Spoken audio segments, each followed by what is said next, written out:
Bayangkan pada tahun 2009, kalau tuan-puan ada RM112,000 lebih, tuan-puan boleh beli 1 kilogram emas ni. Tapi cuba tengok hari ni, dengan nilai duit yang sama, tuan-puan hanya mampu beli 250 gram emas sahaja. Dalam tempoh 16 tahun, emas 1 kilogram ni masih sama berat, tetap 1 kilo, ketulinan emas 99.9, tapi duit tuan-puan, duit yang sama cuma mampu beli 1/4 daripada nilai emas yang dulu. Inilah yang orang selalu terlepas pandang, kuasa beli duit semakin jatuh, tapi emas tetap kekal bernilai.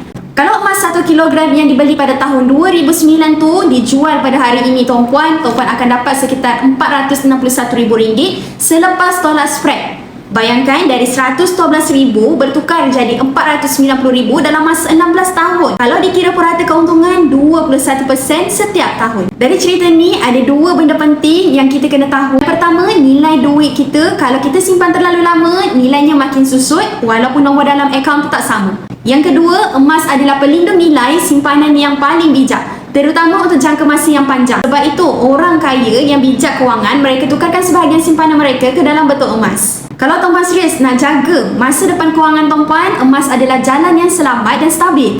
Bukan untuk capai kaya, tapi untuk pastikan nilai simpanan tuan-puan tak bocor dan tak susut nilai dimakan dengan inflasi.